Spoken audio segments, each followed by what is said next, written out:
மதுரை வடக்கு தொகுதி தமிழக வெற்றிக் கழக வேட்பாளர் கல்லணை, புதூர் மற்றும் அதன் சுற்றுவட்டார பகுதிகளில் தீவிர வாக்கு சேகரிப்பில் ஈடுபட்டார். அப்போது பேசிய அவர், திமுக மற்றும் அதிமுகவிற்கு மாறி மாறி வாய்ப்பளித்த மக்களுக்கு ஏமாற்றமே மிஞ்சியதாக சாடினார். பாலம் கட்டுவதில் ஊழல் செய்வதே திமுகவின் சாதனை என்று விமர்சித்த அவர், கோவில் நகரமான மதுரை இன்று குப்பை நகரமாக மாறிவிட்டதாக குற்றம் சாட்டினார். மக்களின் உரிமைக்காக விஜய் அனுப்பிய தன்னிகரற்ற வேட்பாளராக தான் இருப்பதாகவும், வெற்றி பெற்றால் மக்கள் பணத்தில் ஒரு பைசா கூட எடுக்க மாட்டேன் என்றும் அவர் உறுதியளித்தார். உங்ககிட்ட ஒரே ஒரு வேண்டுகோள் தான். இந்த 10 வருட காலத்தில் இந்த தொகுதி ஆரம்பத்தில் இருந்து திமுக அதிமுக மாத்தி எம்எல்ஏ ஆயிருக்காங்க. ஆனால் அந்த சட்டமன்ற உறுப்பினரை முன்னாடி இருந்த சட்டமன்ற உறுப்பினர் சரியில்லைதான் நம்ம திமுகவை சார்ந்த சட்டமன்ற உறுப்பினரை தேர்ந்தெடுத்தோம்.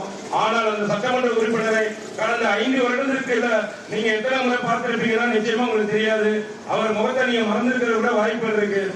அப்படி நம்மளோட தொகுதி பக்கமே வராத, நம்ம தொகுதி மக்களை பற்றி கவலைப்படாத அப்படி ஒரு சட்டமன்றை தேர்ந்தெடுத்ததற்கு நமது பகுதி மக்கள் இவ்வளவு நாள் வருத்தப்பட்டாங்க. இனி செல்லும் இடமெல்லாம் செய்தி. தந்தி டிவியின் வாட்ஸ்அப் சேனலை ஃபாலோ பண்ணினா செல்ல இருக்கும் இடமெல்லாம் செய்தி. இதோ QR கோட், இப்பவே ஸ்கேன் பண்ணுங்க, ஃபாலோ பண்ணுங்க.